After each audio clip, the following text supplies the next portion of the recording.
Next gen prime YouTube channel நேயர்களுக்கு astro K S ஐயங்காரின் பணிவான நமஸ்காரங்கள். இப்போ நம்ம சனி வக்கரத்தை பற்றி பார்க்க வந்திருக்கோம். 2/7/2025 17/11/2025 வரலாம் உண்டான கிட்டத்தட்ட ஒரு 4.5 மாதம் பார்த்தாலேயானால் சனி வக்ரகதி அடைகிறார். இந்த சனி வக்ரகதி அடைகிறது அப்படின்னா என்ன அப்படின்னா, பொதுவாகவே வக்ரம் என்பது அப்படின்னு பார்த்தாலேயானால் தன்னுடைய திறனை இழக்க செய்வது. அதனால் தன்னுடைய செயல்களில் அதனுடைய செயல்கள் இழந்து இருக்கக்கூடிய காலகட்டமாக இருக்கும். அது என்ன செய்யணும் இருக்கோ அந்த இடத்துல இருக்கக்கூடிய விஷயங்களை செய்ய முடியாத நிலைமையை வக்கரம் என்று சொல்கிறோம். அதனால தான் சொல்கிறது வக்ரகதி அடைகிறதுன்றது மூலியமாக அவர்களுடைய திறமை கம்மியாகக்கூடிய வாய்ப்புகள் உண்டு. சரி, இப்போ இந்த கிரகத்தினை எடுத்து பார்த்தோமே ஆனால் சனி பகவான் வக்ரகதி அடைகிறார். எண்ணியிலிருந்து 2/7/2025 அதாவது ஆனி மாதம் கிட்டத்தட்ட ஒரு 18ஆம் தேதியிலிருந்து அவர் வக்கரகதியில் போகிறார். வக்கரகதியில் போகும்பொழுது என்ன ஆகும் அப்படின்னு பார்த்தீங்கன்னா, பொதுவாகவே வருட கிரகங்கள் அப்படின்னு சொல்லக்கூடியது, அதாவது குருவும் சனியும், ராகு கேத்துக்கு வக்கரம் கிடையாது, சூரியனுக்கு கிடையாது, சந்திரனுக்கு கிடையாது. மிச்சம் இருக்கக்கூடிய கிரகங்களுக்கு பார்த்தீங்கன்னா வக்கரம் அடையக்கூடிய வாய்ப்புகள் உண்டு. இதில் வருட கிரகங்களுக்கு பார்த்தீங்கன்னா சனி குரு இந்த 2 கிரகங்களுக்கும் 5ஆம் இடத்திலிருந்து, அதாவது அவர்கள் இருக்கும் இடத்திலிருந்து 5ஆம் இடத்திற்கு போகும்பொழுது வக்கரம் ஆரம்பிக்கிறதும், அதற்கப்புறம் 9ஆம் இடத்திற்கு போகும்போது வக்கர நிவர்த்தி அடைகிறதும் இது நார்மலாக நடக்கக்கூடிய ஒரு விஷயம். சனி பகவான் ஒரு ராசியில் 2.5 வருஷம் அவர் இருக்கக்கூடிய காலகட்டங்கள்னு பார்க்கும்போது கிட்டத்தட்ட 2 தரம் வக்கரகதி ஆகக்கூடிய வாய்ப்புகள் மிகவும் அதிகமாக இருக்கும். 2லேருந்து 3 தரம் ஆகக்கூடிய வாய்ப்புகள் இந்த 2.5 வருஷத்தில் நடக்கக்கூடிய வாய்ப்புகள் உண்டு. ஏன்னா சனி ஒரு வருஷத்துக்கு பார்த்தாலேயானால் 12 ராசிக்கு சூரியன் சுற்றி வரும்போது 5லிருந்து 9ஆம் ராசி வரும்போது ஒரு வருஷமும் அந்த மாதிரியான வக்கரகதிகள் அடையக்கூடிய வாய்ப்புகள் உண்டு. சரி, இப்போ சனி வக்கரகதி அடைகிறதுனால என்ன ஆகும் அப்படின்னு பார்த்தாலேயானால், சனி வக்கரம் ஆகும்பொழுது அதனுடைய செயல்பாடுகளில் நிச்சயமாக தன்மை இழக்கக்கூடிய வாய்ப்பு உண்டு. சரி, அதனுடைய செயல்பாடுகள்னு எடுக்கும்பொழுது அதனுடைய காரகத்துவம்னு சொல்லக்கூடியது, சனி பொதுவாகவே ஆயுள் காரகன் அப்படின்னு ஜோதிட சாஸ்திரத்தில் கொடுக்கப்படுறது. அதை தவிர சனி பகவானை காரகத்துவத்துக்கு முக்கியமாக சொல்லக்கூடியது அப்படின்னு பார்த்தோன்னா, உங்களுடைய தொழிலை சார்ந்த கர்ம காரகன்னு சொல்லக்கூடியது சனி பகவான் உள்ளது. அதனால் தொழில் சார்ந்தோ உங்களுடைய ஆயுள் சார்ந்தோ உண்டான விஷயங்களை சனி பகவானை குறிப்பிட்டு பார்ப்பாங்க. ஏன்னா காரகத்துவத்துக்கு அந்த சனி பகவானை அந்த விஷயத்தை செய்யக்கூடியவர். சரி, இந்த காலகட்டத்தில் வக்கரகதியில் இருக்கும் பொழுது என்ன ஆகும் அப்படின்னா, சில நேரங்களில் சில பேருக்கு பார்த்தாலேயானால் வக்கரம் பெற்ற சனியாக இப்பொழுது வரும்பொழுது சில விதமான பிரச்சனைகளை ஏற்படுத்தக்கூடிய வாய்ப்புகள் இருக்கும். எப்படி அப்படின்னா, அவர்கள் உடல் நலத்தில் பின்னடைவு ஏற்பட்டிருந்தாலோ, இல்லைன்னா வியாபார நிமித்தமாக புது முயற்சிகள் எடுக்கக்கூடிய காலகட்டமாக இருந்தாலும் அந்த காலகட்டங்களில் பின்னடைவு ஏற்படக்கூடிய வாய்ப்புகள் மிகவும் அதிகம். சரி, இந்த சனி பகவானுக்கு என்ன ஒரு எளிய பரிகாரங்கள் செய்யலாம் அப்படின்னு பார்த்தாலேனால் சனி காயத்ரி மந்திரம் சொல்லலாம். சனி காயத்ரி மந்திரம் அப்படின்னு சொல்லக்கூடியது என்ன அப்படின்னு பார்த்தாலேனால், ஓம் காகத்வஜாய வித்மஹே கட்கஹஸ்தாய தீமஹி தன்னோ சனீஸ்வர பிரசோதயாத்து அப்படின்ற ஒரு சனி காயத்ரி மந்திரம். அதற்கு பிறகு ஓம் சனீஸ்வராய வித்மஹே சாயாபுத்ராய தீமஹி தன்னோ சனி பிரசோதயாத்து அப்படின்ற சனீஸ்வரனுடைய இன்னொரு காயத்ரி மந்திரமும் சொல்லக்கூடியது. இது ஒரு நாளைக்கு 8 முறை ஜபிப்பதன் மூலியமாக சனி பகவானுக்கு மூலியமாக அடையக்கூடிய பிரச்சனைகளிலிருந்து விடுபடக்கூடிய வாய்ப்புகள் உண்டு. சரி, சனி பகவானை பொறுத்தவரையும் ஒரு இடத்துல எந்த இடத்துல இருக்காரோ அவருடைய பார்வைகள்னு சொல்லக்கூடியது 7ஆம் பார்வை எல்லா கிரகங்களுக்கும் உண்டு. அதை தவிர பார்த்தாலேயானால் சனி பகவானுக்கு 3-10 என்று சொல்லக்கூடிய பார்வைகளும் இருக்கிறதாக ஜோதிட சாஸ்திரத்தில் சொல்கிறாங்க.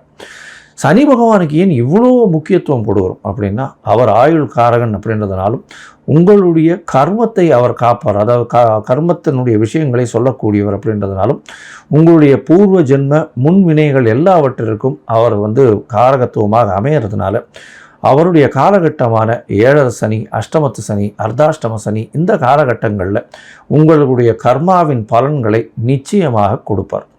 அதனால தான் சனி அவருடைய உச்ச வீடுன்னு சொல்லக்கூடிய துலாத்தில் இருக்கிறதுனாலும், ஏன்னா துலாம் அப்படின்னு சொல்லக்கூடுறது அளவுகோல்னு பேர். அதாவது ஒரு பக்கம் அதிகம் ஒரு பக்கம் கம்மி அந்த மாதிரியான விஷயங்களே கிடையாது. அதனால் 2 பக்கமாக சமநிலையாக பார்க்கக்கூடியவர் சனி என்பதனால் சனி பகவான் உச்சம் பெறும் இடம் அப்படின்னு சொல்லக்கூடியது அப்படின்னு பார்த்தாலேயானால் துலாம். அவருடைய ஆட்சி வீடுகள்னு பார்த்தாலேயானால் மகர கும்பம்னு சொல்லக்கூடிய மேற்கு இருக்கக்கூடிய இடமாக சொல்கிறது. சனி பகவானுக்கு பார்த்தாலேயானால் திக்பலம்னு சொல்லக்கூடிய மேற்கில் சக்தி அதிகம். அதாவது இரவு நேரங்களில் பிறந்த குழந்தைகளுக்கு சனியின் மூலியமாக அதீதமான ஆற்றல் இருக்கக்கூடிய வாய்ப்புகள் உண்டு. சரி, சனி பகவானுக்கு உண்டான மரம்னு சொல்லக்கூடியது வன்னி மரம் சொல்லுவாள். சனி பகவானுக்கு உண்டான பழங்கள் மாதுளம்பழம், பேரிச்சம்பழம் அப்படின்னு சொல்லக்கூடியது, உலோகங்கள்னு சொல்லக்கூடியது இரும்பு, அது தவிர தோல் சம்பந்தம், இதெல்லாம் சனி பகவானுக்கு உண்டானது. அதாவது தோலில் பண்ணக்கூடிய பொருட்கள். அதே மாதிரி கீழ்த்தட்டு வேலைகள் செய்பவர்கள், அதாவது கீழ்த்தட்டு வேலைகள் செய்வர்கள்னால் இந்த துப்புரவு பணியாளர்கள், இவங்களுக்கெல்லாம் துப்புரவு பணியாளர்கள், அது தவிர இந்த உடல் வேலை செய்பவர்கள், உடல் வலிமை வேலைகள் செய்பவர்கள், அதாவது வீடு இடிக்கிறது இந்த மாதிரியான விஷயங்கள் செய்பவர்கள், இவர்களுக்கெல்லாம் சனியின் தாக்கம் அதிகமாக இருக்கும்.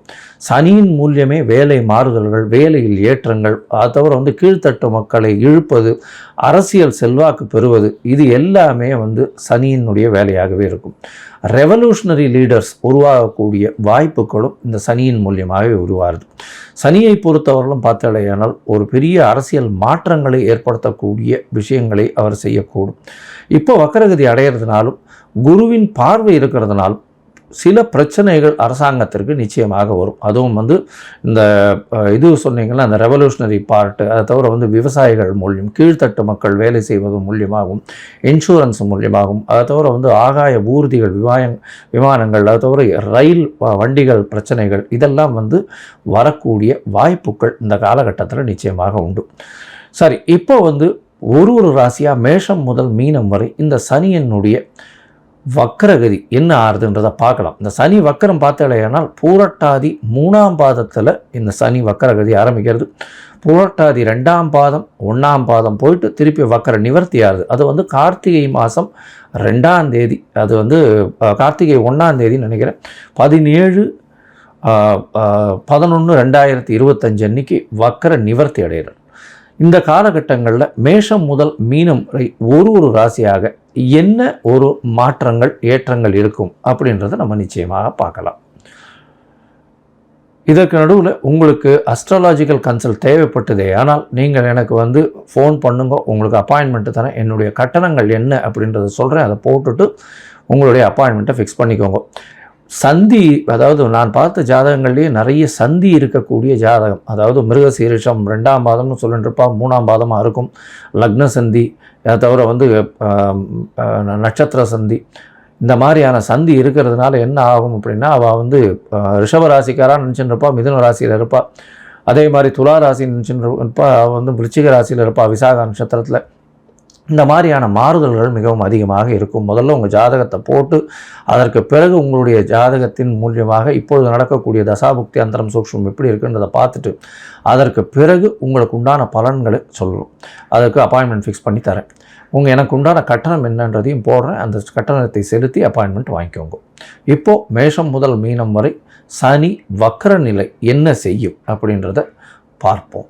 ரிஷபம், கிருத்திகை, ரோகிணி, மிருகசீரிஷம், இந்த 3 நட்சத்திரம் 9 பாதங்களை கொண்ட ராசி. உங்களுடைய ராசிக்கு பார்த்தீங்கன்னா 10ஆம் இடத்துல கர்மஸ்தானத்தில் கர்மஸ்தான அதிபதி ஆட்சி பெற்று போயிருக்கிறது விசேஷம். அதாவது சனி பகவான் ஆட்சி பெற்று போயிருக்கார், இது ஒரு பெரிய விசேஷம். 10ஆம் இடத்துல போய் ஆட்சி பெறுறது அதாவது மிக பஞ்சமகா புருஷ யோகத்தில் ஒரு பெரிய யோகத்தை சொல்வார். இந்த மாதிரி இருக்கக்கூடிய விஷயங்களில் பார்த்தோம்னா இப்போது உங்களுக்கு 10ஆம் இடத்துல வக்கரகதியில் சனி பகவான் வரும். அதாவது 2/7/2025 17/11/2025 வரலாம் உண்டான நாட்கள், அதாவது கிட்டத்தட்ட 4.5 மாதம் வரும். இந்த 4.5 மாதத்தில் பார்த்தாலேனா சனி பகவான் உங்களுடைய ராசிக்கு 10ஆம் இடத்துலேயே தான் இருக்க போகிறார். ஆனால் வக்கரகதியில் புரட்டாதி 3ஆம் பாதத்திலேருந்து 2 பாதங்கள் பின்னோக்கி திருப்பி வக்கர நிவர்த்தி ஆகிறார். இந்த காலகட்டத்தில் உங்களுக்கு உண்டான பலன்கள் அப்படின்னு பார்த்தாலேனால் உங்களுக்கு தூக்கம் கிடக்கூடிய வாய்ப்புகள் உண்டு. வேலை பளு அதிகமாக இருக்கக்கூடிய வாய்ப்புகள் நிச்சயமாக உண்டு. வேலை மாற்றங்கள் இருக்கக்கூடிய வாய்ப்புகள் நிச்சயமாக உண்டு. ஏன்னா கர்ம காரகன் அப்படின்னு சொல்லக்கூடியது, தொழிலில் மாற்றங்கள் ஏற்படும். தொழிலில் வந்து பார்த்தோம்னா சொந்த தொழில் பண்ணுறவாளுக்கு அவங்களுடைய கீழ்ப்படிந்த வாழ் மூலியமாக சிறு சிறு பிரச்சனைகள் வரக்கூடிய வாய்ப்புகள் உண்டு.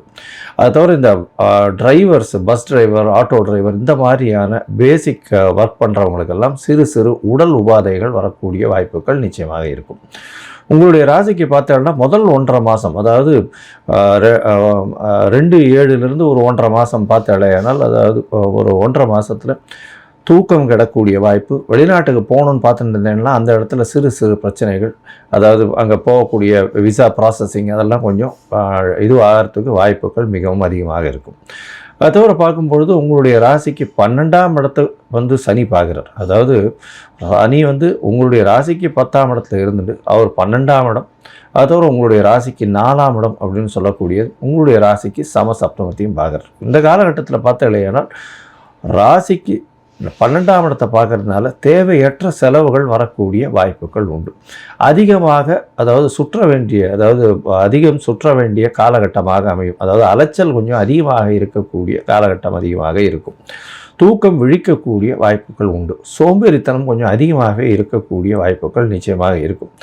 உங்களுடைய ராசிக்கு பார்த்தாலேயானால் 4ஆம் இடத்தை வந்து சனி பார்க்குறார். 4ஆம் இடத்தை சனி பார்க்கும்பொழுது வக்கர சனியாக இருக்கிறதுனால உடல்நிலையில் பின்னடைவு இருக்கும். அதாவது சுகங்கள் கெடும்.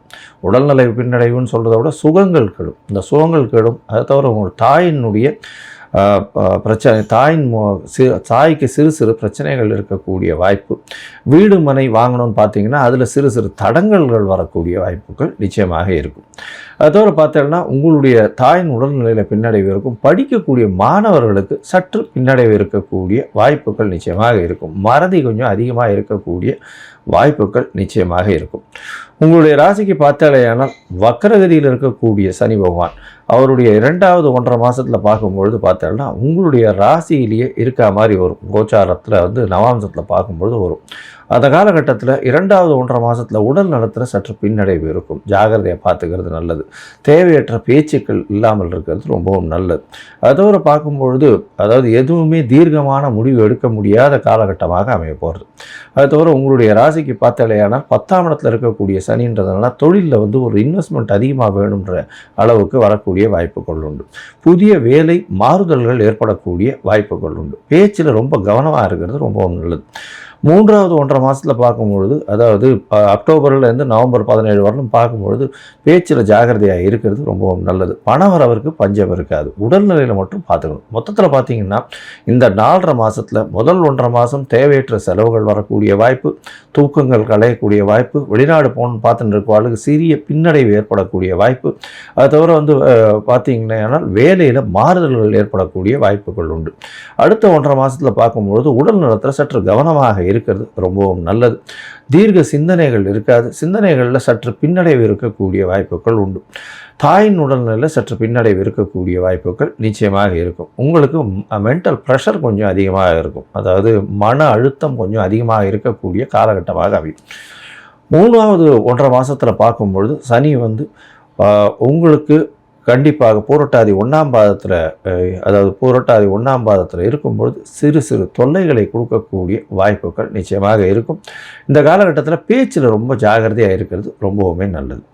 மொத்தத்தில் பார்க்கும்பொழுது இந்த சனி பகவான் உங்களுக்கு வந்து நல்ல ஏற்றத்தை கொடுப்பார். இருந்தாலும் பேச்சிலும் கவனம் தேவை. வேலையில் மாற்றங்கள் நிச்சயமாக இருக்கக்கூடிய வாய்ப்பு உண்டு. நீங்கள் வந்து இந்த காஞ்சிபுரத்துக்கு பக்கத்தில் இருக்கக்கூடிய மணிகண்டேஸ்வரர் அப்படின்ற ஒரு ஆலயம் இருக்குது காஞ்சிபுரம் பக்கத்தில். அங்கே வந்து சனீஸ்வரருக்கு தனி சன்னதி இருக்குது. அங்கே போயிட்டு சனீஸ்வர பகவானுக்கு உண்டான பரிகாரங்களை செஞ்சுட்டு வர்றதன் மூலியமாக உங்களுக்கு எல்லா விதமான பிரச்சனைகளும் தீரும். அதை தவிர பார்த்தீங்கன்னா அருகில் இருக்கக்கூடிய ஆலயத்தில் உங்களால் முடிஞ்சது, அதாவது ஒரு வஸ்திரம் வாங்கி தானம் கொடுங்க. அதாவது வஸ்திரமும் மேல் உத்திரியமும் வாங்கி தானம் கொடுங்க. வேஷ்டி, 10 வேஷ்டி அது மாதிரியான விஷயங்கள் வாங்கி கொடுங்க. அதை தவிர நல்லெண்ணெய், ஒரு புதிய பாத்திரம் வாங்கி அந்த நல்லெண்ணெய் அதில் நிரம்ப சனிக்கிழமை அன்னைக்கு அங்கே இருக்கிற கோவிலில் இருக்கிற அர்ச்சகருக்கு தானம் கொடுங்க. இல்லை கோவிலுக்கு உபயோகப்படுத்துறதுக்கு தானம் கொடுத்துருங்க. அந்த மாதிரி பண்ணிட்டு வந்தீங்கன்னா எந்த ஒரு பிரச்சனைகளும் நிச்சயமாக வரக்கூடிய வாய்ப்புகள் இல்லை.